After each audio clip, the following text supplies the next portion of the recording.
اعوذ بالله من الشیطان اللعین الرجیم. بسم الله الرحمن الرحیم.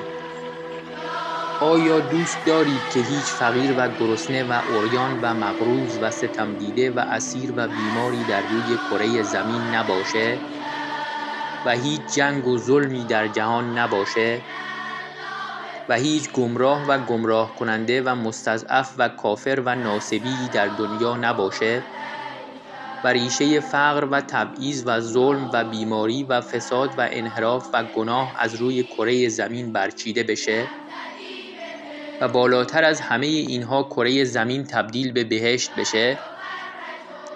تنها راه چاره برای تحقق این امر ظهور امام عصر عجل الله تعالی فرجه الشریفه و یکی از راه‌های نزدیکتر کردن ظهور احیای امر یا نشر علوم یا احادیث شریفه اهل بیت علیهم السلامه تا جهانیان با آشنایی با اهل بیت علیهم السلام و کلام شریفشون هرچه بیشتر شیعه بشن و تعداد یاران امام عصر عجل الله تعالی فرجه الشریف و دعا کنندگان جهت ظهور بیشتر بشه.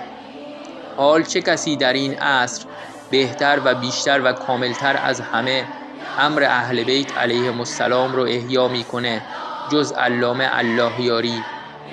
پس کمک به علامه الله یاری یعنی کمک به امام عصر عجل الله تعالی فرجه الشریف و نزدیکتر کردن ظهور. تا حالا بهش کمک کردی؟